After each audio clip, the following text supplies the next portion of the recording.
Hello, welcome to the A to Z Tech podcast. I'm Matt Knight, the host of the A to Z Tech and the founder of Arizona Technology Advisors. Arizona Technology Advisors is a group of non-competing IT services and technology vendors that work together to help our customers fulfill and solve whatever challenges that they are addressing. Today with us, I've got Austin Wood, who leads Fractal Labs, and Dave Swisher from Protego. Protego Cybersecurity. Thank you for correcting that one.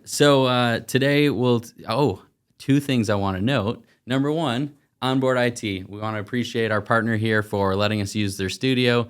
I didn't have my sign to cover up their sign today, so it's just Onboard IT Studio today. Also, I wanted to plug a company called Water. I recently met an organization that asked me how I feel about annual engagement surveys, employee engagement surveys. And I think most people would say, not so great. So their organization is focused on just changing the way they do employee engagement. No longer an annual survey, but an active engagement with employees using AI in the organizational structure to give real-time intelligence to managers and leadership on how their employees are engaged. So they're sponsoring the podcast today, and we will be hosting a webinar with them later this month. I'll come back to that along with another event at the end of this episode. So let's get into meeting Austin. Austin, tell me a little bit about your background, kind of how you got into the tech space up until when you decided to start Fractal Labs, or whatever the current phase is of where you're at. Yeah.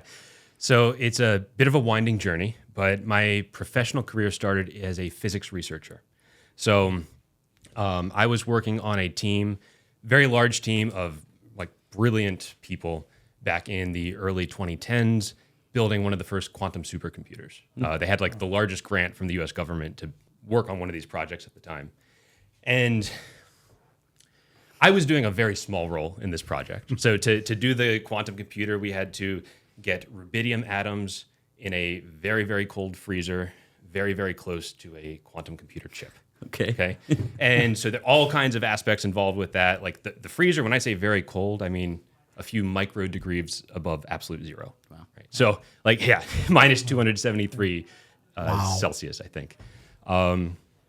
So my job was to take these two motors that swung back and forth and program them to take a fiber optic cable and heat that cable with a flame in such a way so that we could pull that fiber cable apart and turn it into a nanofiber. And then if you've shown, that's where my job stopped, right? So I would create these fibers and then hand it to the laser team, right? They would shine blue light in one end, red light in the other end. This creates something called an effervescent field, and you can trap rubidium atoms or any atoms in between that very, very thin piece of fiber and the light that ends up coming out of the fiber. Because the wavelength of those two lights is smaller than the thickness of the fiber. So it's a really cool effect. And we get a science lesson today. That was my intro into tech. So it's interesting because I didn't even think of myself as programming or coding at the time. Right. I was just doing physics research. But to do the research, I had to program these motors and the flame to pull the fiber apart. And so that was my intro into coding. Now, I said it's a winding story. Sure. I was working in a lab with almost no windows, like 60 to 80 hours a week. And I thought, I just want to travel the world, man. So I left it all, set up an English teaching business in Russia, lived there for 6 years, scaled that business a little bit, and reached a point where I understood if I want to help more people, right, like scale this, not just like another 10x in the next few years, but if I eventually want to scale this 1,000x or more, you got to get into tech. Like you just to really have a business that scales to help people globally. Yeah. I think you have to get into tech. So that's when I got into tech. Okay. And moved to Silicon Valley. Thought that was the best place to get into it. And got a few jobs at some startups. Eventually was hired as CTO at a social media startup in Los Angeles. Did that for almost 2 years. It was a wild ride. It failed miserably, and I learned so many amazing lessons. A lot of them do. Yeah. Worked at one more startup after that, and then that led to me founding Fractal Labs. Okay, cool. We'll come back to kind of what you're doing now in a few minutes after we hear a little bit from Dave. So Dave Swisher, tell us about what got you into tech. I know you mentioned a military background before, and I think that's formative for me as well. And one of the things we connected on early in when we were in touch. Right. So, I didn't find IT. IT found me. Joined the United States Air Force in 1992. And, I got to do a lot of cool stuff in the beginning of when the IT became IT. Right, because back then it was all mainframes and systems and black boxes that people had no clue what was going on. Right. Well, in that early 90s, I got to cut my teeth on Banyan Vines, which is, for any of the techies out there, that was the original NDS before Novell. Novell just made it better. And, I got to go through that process of, when I was in the Air Force, got to go through that process of how does it actually touch people versus everything in the back room, right? Where PCs were on everybody's desk. Right? So I did 8 years active duty Air Force. I separated in 2000 and went to work for a GPS a manufacturing company. Right, so they made high precision GPS primarily for the agricultural market. It was really cool because they would have these GPS controllers. Keep in mind, this is early 2000s, right? So they'd have these controllers that would take the GPS signals and it would hook into hydraulic systems of the tractor as well as the element. It was that first wave of autonomous driver. Now, there was a way it had to be a human being inside the tractor. Right. But what this solved for is that, I don't know if you ever noticed that, probably 80s, 90s, if there was somebody that's coming in there and spraying a field or something like that, there's a flagman at the end of that, right? Yeah. Well, that poor flagman is just getting all these chemicals and fertilizers and all those types of things. So in addition to having it on the tractors, we also had it in the planes. So the pilot could just actually fly, because those crop dusters were amazing people. They were kind of like that cutting edge of the stunt people, right? I mean, because they had to do everything. They had to look at everything. They had to check everything, as well as hitting buttons to turn things on. So there was automation was created where they would do a prescription for the field, and as that pilot comes in, and it would take all these adjustments from wind and humidity and all those types of things, and it would adjust the droplets so that the droplets would fall down in that perimeter. What that eliminated was those people getting all the overspray. And also on the tractors, what that eliminated was you didn't have to actually put a skilled farmer in the cab just to make sure it stayed on the track and did all those things. Yeah. So it made farming more efficient through that time frame. So in that organization, I was running the global network. That's where I really got into global networking, right? Building before the MPLSs and all those in that day. Building all these networks and bringing all these companies, because we were a global company, all together. Right? So that's really where I got a lot of my networking. And then advanced from that to work for a semiconductor manufacturing company. It's called ASM America. Amazing experience with that. They do the platters. They do the very beginning process of creating the platters for the semiconductors, right? So their customers like the Intel, the Samsungs, the TSMCs, the big dogs out there that have the big names. And in that role, I was, a little bit of a journey there as well. I started out as heading up the IT operations for the U.S., and that evolved to rebuilding the entire global network, rebuilding data centers. You got to take a lot of opportunities to travel the world. You talk about traveling the world. I spent a year in Singapore. It was one of those things where I was there for 2 or 3 months, and then I'd come back for a couple of weeks, go there 2 or 3 months, come back. I was there so much that I had to pay Singapore taxes. Yeah, that's how it was. All right, it was amazing. And then, I got to a point where I was a little. I felt stalled. Right, I want to try something new, and I thought, I'm going to get on the far side. Right, where people were selling the hardware and the software and the services and those types of things. That's a major transition, more than I could have ever imagined it would have been. Right, because you have these sales organizations driven by sales metrics and those types of things. Yeah. I'm an operational guy. Right? give me sales quotas. That doesn't mean anything to me. If you try to grade me against, well, how am I bringing in business? I don't know, I'm just trying to keep things on the rails, right? I learned so much in that opportunity, and that was during COVID, right? And when the world really fell off the rails, and it was an interesting way to learn, not only being in a new role that's totally different than what I've ever done before, but do it in a way that now we have to figure out new ways to be creative and communicate, right? So that lasted for about a year, 2 years, and then now where I'm at right now with GPA Global, it's a manufacturing, again, in the manufacturing, you kind of see the theme here, mostly manufacturing from high tech to low tech to packaging. And with that role, we do, I head up the global IT operations for the entire organization, as well as the infrastructure and security. Gotcha. Now a new pivot is on my table, right? And what I'm doing now is I'm working on and fully bootstrapping this completely on my own, Protego Cybersecurity.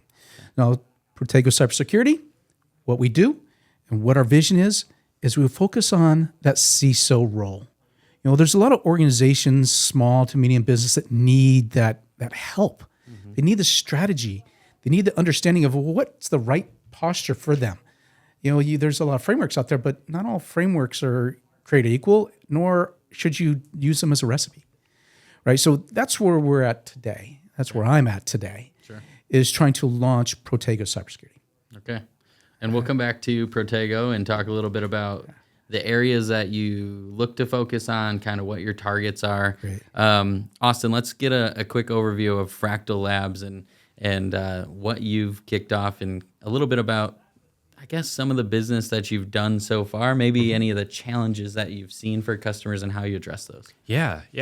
So at Fractal Labs, we build mobile apps, web apps, and AI solutions. And for most of our history, our target audience has been solo founders or non-technical founder teams. So people that are coming from very deep domain expertise, all different industries, but they are experts in their field. And they see some problem in that field that they think could be solved with an app. And so they come to us, they say, I don't want to hire engineers, manage them, try to assess whether or not they're doing a good job. I just want someone that I can trust to handle all the product, all the development, all that tech kind of stuff. I can focus on my domain expertise and selling. So that's where we come in. We help people. Like I said, it's historically been a lot of startup founders. Sure. Helping them go from 0 to 1.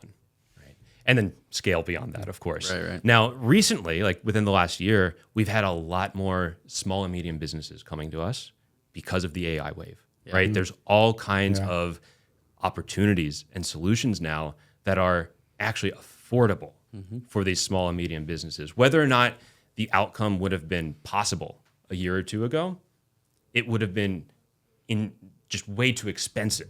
Right, to like hire machine learning engineers, train your own model, right, implement all these things, and the outcome wouldn't have even been as good as what we can get today for, pennies compared to hundreds of thousands of dollars. Yeah. So that's been a really interesting shift, just working with more established businesses coming in and understanding how their current business operates, and really just taking, Dave, you talked about the customer journey, right? And so it's still that same focus on the customer journey. It's just a different journey for us, right? It's not going from, I have an idea, how do we take this from 0 to MVP to scaling that up? But it's, I have an existing successful business. How do we swap out, this old bus engine with a brand new Ferrari engine without stopping the bus, right? Yeah, so it's been a fun challenge, a fun shift. Let's explore that a little bit. So one of the things I heard is you've focused on initially startups, and now there's more and more opportunities for you with existing running companies that have revenue, but maybe the investment, and correct me if I'm wrong here, it sounds like a majority of the time they're hesitant on investing in the development resources and maybe project management and all of those components, where they've had something, and they've got a team that keeps the lights on and runs that. Yeah. But this new investment with people and the technology might be beyond where they want to go. Is that? Exactly. It's a big commitment. Depending on what you're trying to achieve, depending on the size of the project, it can be a big commitment to head down this road. And so that plays into one of our core philosophies. It's a little bit outdated, but one of our favorite books, The Lean Startup. Love that book. It's kind of like our Bible, especially when we're developing MVPs, right? And the idea is keep the project as small as possible. What's the smallest possible version you need to validate your hypothesis? Okay. Right. So, yeah, the full version of the app might be 6 figures. Yeah. Right. That's actually going to solve their business need. But for 10, 20% of that full V1, how can we build a proof of concept or a minimum viable product that's going to give the customer that experience of, okay, yes, I actually see how this is going to work out, right? I'm ready now to invest the rest. Right. Yep, that's fantastic. So it allows them to then establish the business case without making this major commitment or investment. Exactly. If they need to go back to investors, they say, look, we already built a prototype. We know it works, right? Like this isn't like some long shot. Yeah. Right? We just need the money. Here's the plan. We know we can make it happen. Right. A lot easier to get money in that scenario than I've got a crazy idea. Give me $500,000. I might be able to make it work. Yeah. So it may seem like I didn't know what I was doing, bringing you guys together, but it's making it a little bit better now that I'm kind of hearing where your business is going and where your business is looking to target. So I'll let you kind of introduce a little bit of like what you expect to be delivering to your customers as your core area of focus. And then I want to play off kind of where there might be opportunities to collaborate, because that's the whole point of Arizona Tech Advisor. Right. And I didn't say in the beginning, but thank you for having me. Yeah. Don't forget that. There we go. Sure. This is an amazing experience, right? It's my first time doing a podcast, so I'm super excited. We're only halfway in. You better... Awesome. So I better put it together and get going. We better make sure we don't let the wheels fall off the bus now, because you already said thanks. Amazing. So Protego, again, let me start with what is Protego. So first, the name, right? So the name Protego with the long E, right? Protego is the Latin word for protector, right? So Protego Cybersecurity, right? And that's how myself and my business partner, we look at ourselves as helping to protect companies, right? That know they probably should be protecting themselves, they just don't have an idea of how, right? And you got to start with the how first, because the why is obvious. The why is you get breached, you get all of your data stolen.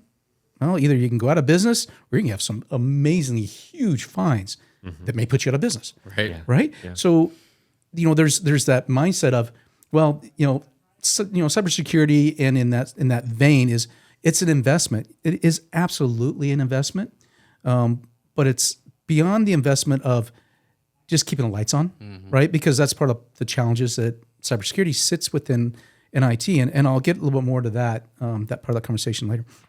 But what we're really focusing on is the CISO role, the head of security for an organization, that will help to design the appropriate strategy and the tactics to make sure that we cover people, process, technology, and the culture that wraps that all together, right? Because that's one of the big things, being in the cybersecurity space for so long. It's not a lack of tools. Right. I mean, swing a bat, you'll hit about 19 tools right here in this room, right? That could be used for security. It's not a matter of tools. It's an absolute necessary piece of it. But the challenge is that people don't understand that there's this whole process to it, right? There's a covering that covers not only your technology, but again, people, process, technology, and culture. So that's what we look to do on a fractional basis, right? Because there's a lot of these smaller organizations that, they're rolling the dice and they're just hoping, they have to cut corners, they have to do what they have to do to get things going, and they're hoping. Hope's a strategy. Not necessarily a sound one, but it's a strategy, right? So that's where Protego comes into play, is to sit alongside these business owners. It could be small startups. It could be an organization that's already up and running, but have their IT infrastructure, or they have their marketing, their sales. Some of these things are already dialed in, but cybersecurity is just sitting out here and it's tucked underneath the IT group. Yeah. Well, guess what gets to compete for budget? Mm-hmm. Do I buy a router? Do I buy a firewall? Do I do training for people? Do I, it's just a tough space, right? So that's where Protego really helps these businesses to understand that it's more than an IT problem, right? And so that's where our focus is. Small to medium businesses, the big businesses already have guys like me, right? And the reality is the guys like me need help too, right? Because not only are they tethered to the security element of things, they have an organization to run, right? They have staff, they have reviews to do, they have those types of things that are consuming their time, that they're not just dedicated to making sure that's the right recipe for their organization. Yeah. And that's really what we focus on. And to wrap this up, Protego, myself and my business partner, we're all about people. People are first. People at the root of everything we do, right? And that's how we want to build our business, right? So we're bootstrapping this thing. We're trying to, we want to keep the control of it because it's important to us to maintain the human connection, right? Because at the end of the day, that's what's going to last at the end of all this, right? Is the relationships that you build, right? And 100%. As we get into these opportunities, we'll have things we'll say, you know what, I heard about they were trying to develop an app. Austin, I got a guy, right? And that's really where we are today. We're, the crawl, walk, run, we're crawling right now, and we're just getting this thing up and running. Great. So the thoughts that I have are, I know of clients, I know of people that are in our networks that are working with you at a certain stage of the business. I've got some in my network that they've got a product in the market, and now the questions are coming from those customers. Mm-hmm. What's the security policy and protocol that's here? What do you have in terms of certifications and those types of things? And now they're saying, well, if we want to continue to grow this business, we're going to need that resource. So I see it's very much the opportunity where those worlds collide. And one of the things I love about both of you have said it maybe more than once already is the focus is on the people and the relationships. Yeah. Austin, you mentioned kind of if you wanted to impact more people, you had to get into tech. Yeah. Right. And your culture focus, I think, is huge. Adoption of security solutions is the major tripping point for most organizations. It is. And so even a company that has unlimited budget can invest in all the greatest tools. Now I could say AI might be able to take over some more of the risk, but the reality is without adoption and training the people, it's irrelevant. So that focus area is going to be really important. I actually wanted to dive into that a little bit more because I saw potentially some parallels. The way you talk about the culture at an organization, you can bring the tools to the organization, but if the people don't use the tools in the right way, they're not going to get the results. So it doesn't matter what tools you brought them. Right. And that I just saw some parallels there between how you operate and how we think about product management. Mm-hmm. So the client can say, I want an app that you push a button and you get this result, right? We build that app, we give it to all their employees or users, whoever that might be. And if the people don't open the app and push the button, they don't get the result.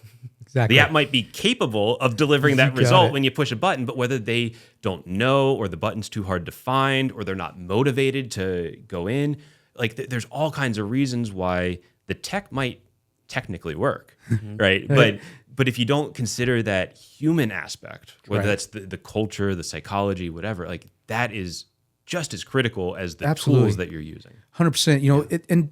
Being in this space for over 30 years, I've got to see exactly what you described time and time again. I can predict it at this point. Yeah. I'm like, we could put this technology in, it will do what it says it will do. However, as soon as that employee clicks on that link from that phishing email that inevitably will be coming through, where are we now? Right? And we hear it in the headlines all the time. It's not a mysterious what if, it's a when. Exactly right. Exactly right. And that's why we're building this to really focus on that relationship and then understand, hey guys, Mr. CEO, Miss CFO, whatever. Look, we need to address the culture here. Let's really have a real deep conversation on how do we help you with that change management, right? Because that's what it boils down to, right? You're making change. Change management's tough. In general, change is even harder, right? But bringing those some of those skills and some of the rigor that comes along with how do you actually manage change management, regardless if it's. Let me take a quick step back. Is it the change management I'm talking about has nothing to do with security, has nothing to do with AI app development. Change is change. Yeah. It's just that. And helping those organizations to make that transition and bring it back to the security thing is be conscious of security, right? My tagline in my email is stay vigilant, let me try that again. Vigilant. Stay vigilant, think before you click. Right? I mean, it's just my tagline in every single email that I send, right? Because it's never going to end. It's only going to increase. Start talking about AI. Wow. I mean, it's the threats have just exasperated because the bad actors, they don't care about rules. Rules, but we play by rules. We must, right? So you have an adversary that's can do whatever they want to do and however they want to do it, whenever they want to do it. And then you have to react. And that's the big challenge for businesses. And there was nothing I was going to bring on that. And how about we'll come back to that? We'll come back to it. So I heard kind of a theme and about what you're talking with this culture change, this new technologies. The term comes to mind, digital transformation. All these companies are doing a digital transformation. And that means different things in different organizations. I'm seeing a lot of it turn into how do we drive automation? How do we leverage AI? And how do we drive efficiency? And so that comes to mind when I think about like, what are the challenges I'm hearing from my customers and how are we trying to help them solve? Yeah. So let me ask you that question. Are there challenges that have been presented to you? Are you hearing some common themes in the market that you're now addressing or how you address them? Yeah. So something that's shifted over the last year was the cost of AI. And a year ago, you could build a solution that got the result, but when you looked at how much it actually cost to deliver that result, it was cheaper to still have a human do it. Yeah. Right. And token costs have just plummeted. Like it's just, and I don't think there's any end to that. I mean, at least not soon. Like it's going to continue for a while through various means, right? Whether that's like chip improvement, model improvement, like there's so many different areas that can be improved, and that's going to keep bringing intelligence up and cost per token down. Right. So just in the last year, companies that were looking at AI solutions a year ago, it might have not been feasible, right? To like actually implement it in a profitable manner in your business, where a lot of those use cases, it is now feasible, right? You can let an agent run for 20, 30 minutes doing research for you, constantly doing another Google search, reading all the pages there, learning something from that information and doing a follow-up Google search, and then coming back to you 20 minutes later and said,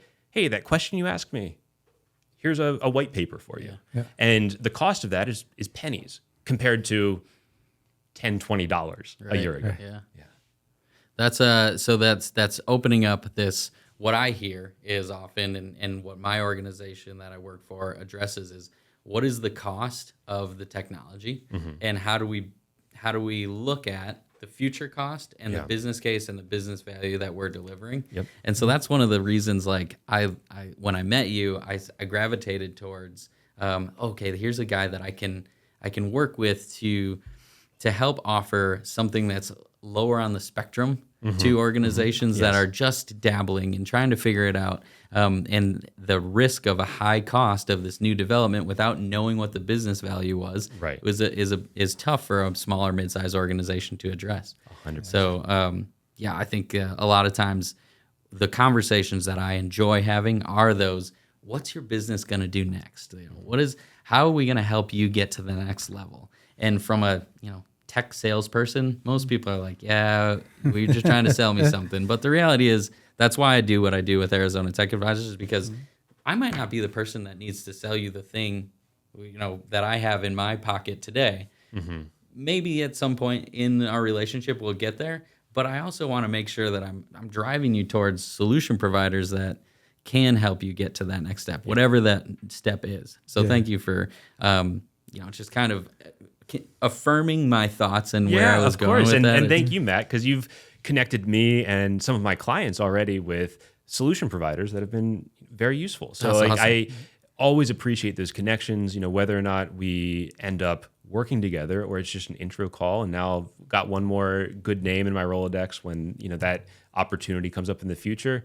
Always appreciate, getting intros from you. You always send really good people my way. So I appreciate that. I try to be thoughtful. I don't want to waste people's time. I know time is the one asset, one resource that we can't get back. And so the way that you'll get to know, and one of the things the intention of this podcast is to help us educate each other on what we have to offer, so that when we're meeting with a client or we're talking to a friend of ours that runs a specific business unit, we know someone that's appropriate to appoint them to and can help them solve that challenge in the most efficient way.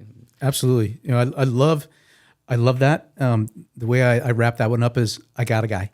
Got a guy. Right? Yep. It's just you get into opportunities and you're like, I hear what you got going on. I know someone that I can connect you with that can fix that for you.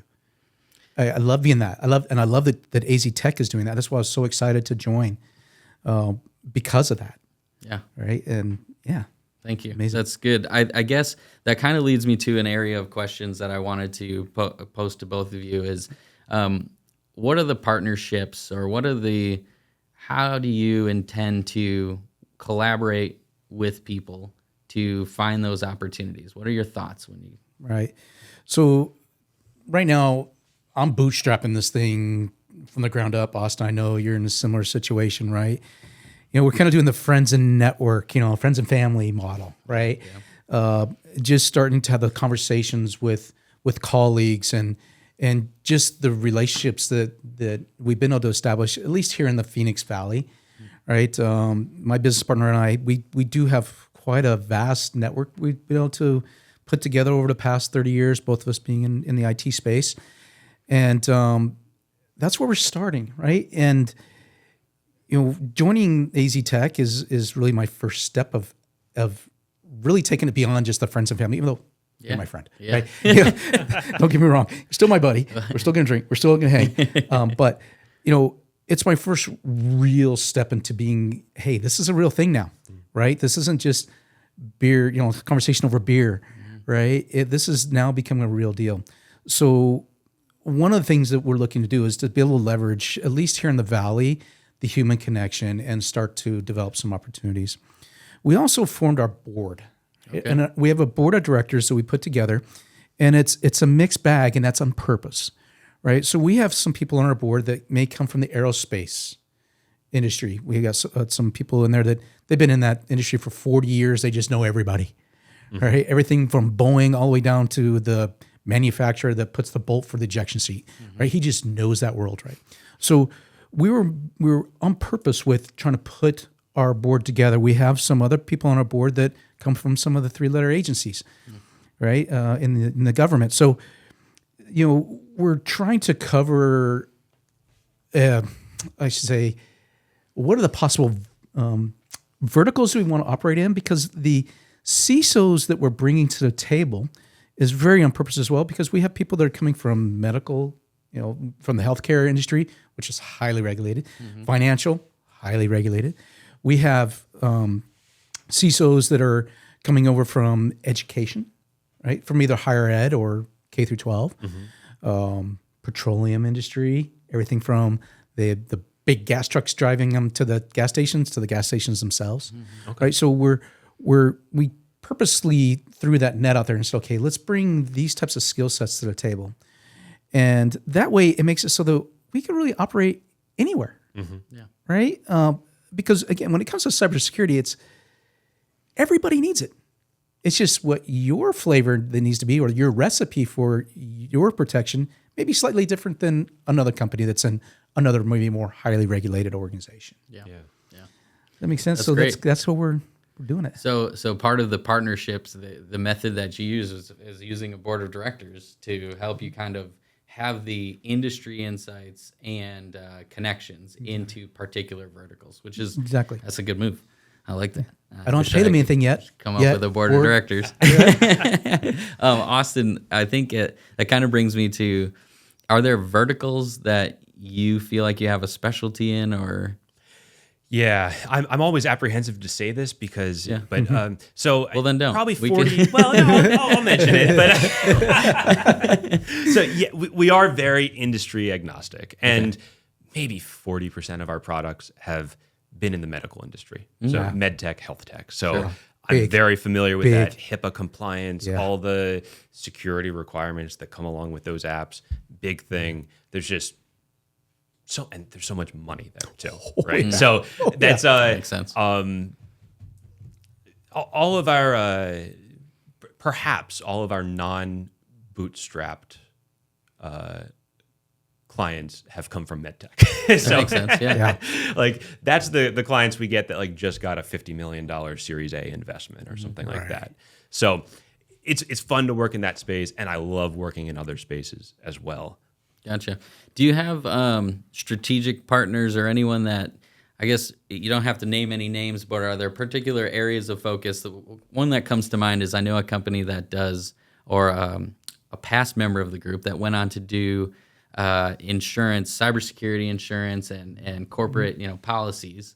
And so I'm like, hey, there's a good justification for you to be in this group again, because we got some security expertise that's going to be related to. Yeah. So I know we talked about that in a previous meeting. Good. But are there areas like that you think are ideal for you to be engaged with for those potential opportunities for referrals? Yeah. So most of our projects, like we have a very tight tech stack. We're 100% TypeScript, JavaScript, so React Native for mobile, React for web apps, Node.js on the back end. And then it's all APIs, right? Okay. So you need to do any AI work or anything like that, it's all APIs. Yeah. So like we stick very close to that stack.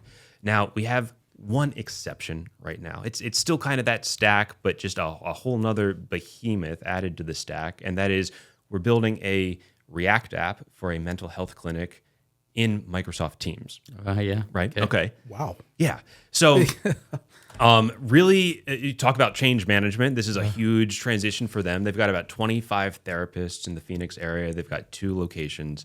And the first goal for them was, okay, we pay $500 a month for this software that we hate.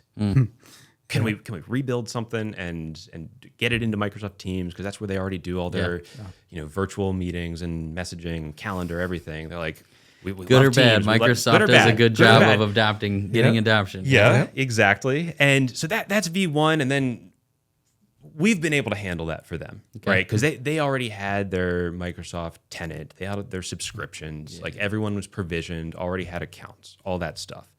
But after we make this successful transition for them, and we're going to start building AI tools into it and really make this a competitive product in the marketplace, not just replacing what these other tools do, but adding an AI, co-therapist who's, able to, you can be really present and listening to your client, and the AI says, oh, they just mentioned this. Remember 8 years ago, their dog died, and that brought up the same emotion, right? It can prompt you on so that's the long-term I'm a therapist vision. now. Wow. And when we get to that point and they start selling this to other mental health clinics, neither me nor the client wants to deal with helping people provision their Microsoft accounts, right? So I know that we have at least one, I think maybe even 2 authorized Microsoft resellers in the group. Yeah. So I 100% plan on partnering with them when this client gets to that next growth stage, because that's just a specialty that I don't care to get into. We've been able to manage, building the React app within the Microsoft environment, but once you talk about tenants and subscriptions, I know there are people that specialize in that, and it just makes sense to work with them. Yeah. Cool. Smart. Yeah. I wonder if there's areas that we haven't talked about yet. Is there anything that you wanted to make sure we touch on? A couple of things, right? So what would the ideal client look like, right, for Protego Cybersecurity? The ideal customer would be an organization that recognizes that they need to do better from a cybersecurity perspective, right? But they just don't know where to start, right? That's our ideal. We could come in on a fractional basis and be able to advise based on where they are today, where do they want to go, what does budget look like? Because at the end of the day, there still has to be money spent, and where do they want to take their cybersecurity journey? And I use that word very carefully because everything in cybersecurity is a journey. There is no one-stop shop. There is no buy a firewall. Cybersecurity's done. It doesn't work that way. It's just not realistic. So it's a journey, right? To take the organizations through that process, and as they go through that journey, they develop maturity, right? So as they get more mature in their processes, their people, their culture, right? When these things start to hit that precipice of, okay, now we're good. Well, then at that point, we could just advise on, okay, well, how do you go from here, right? Because it's a never-ending journey. It truly is a never-ending journey. Again, back to the AI, the adversaries, they're using it way better than we can as a defense. Yeah. Right. And as far as the partnerships are concerned, we look across the board, either from technology or if there's people, things like teaching, doing, there's a lot of them out there that do end user training and that type of stuff. Part of let me rephrase that. Part of my vision is that I want to do more things like this. I want to do more, but in a training mode, of, okay, here's why this email looks like it's perfectly fine, but here's why it's not, right? Because again, with AI, the adversary is making those emails very, very hard to pick out, and technology can't pick it, right? Because there's nothing wrong.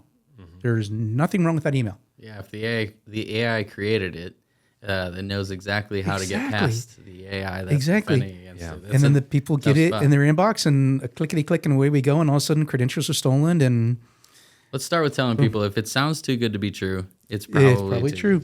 It is absolutely right. Back to the old adage. I got a PO recently in my inbox for like 7 MacBook Pros, and I'm like, wow, Walmart's trying to buy MacBook Pros from me. I don't even sell MacBook Pros, but I know that this is fake. And I can't really tell, how did Walmart get my email address? Yeah. It's just, some of those things, there's a common sense layer to this. Again, that comes back to culture. And the one comment I want to make, go back to the previous question. When I say this, it may come off a little controversial, but I want you to know it's coming from a good place, right? I'm just kidding. Is it Just getting started. in the cybersecurity space, when you're trying to protect an organization, we try to size up our adversaries, right? So we're always looking on the outside, looking at, okay, well, who's coming at us? Who wants what? What do we want to protect? Yeah. That's only half of the battle. The other half of the battle, the other side of the adversary, is the business itself, right? So in addressing it, when you break down what is it that's coming at me and how do I protect externally, then you look internally and say, okay, from a business perspective, you're also my adversary.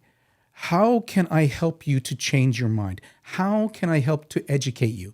How can we just help you so that these guys don't take advantage of these guys, right? So there's that line of adversaries. Yes, they are our employees and our customers, but they're also our adversaries to a certain degree because we have to be very strategic in how we talk with them and how we educate them and how do we train them and how all those things and develop that culture, right? Because once a culture starts to take hold, now an organization can actually protect themselves. Yeah, very good. Yeah, thanks. I think kind of a wrap-up question I like to ask is like, what do you appreciate about Arizona Tech Advisors? What value I've gotten from it?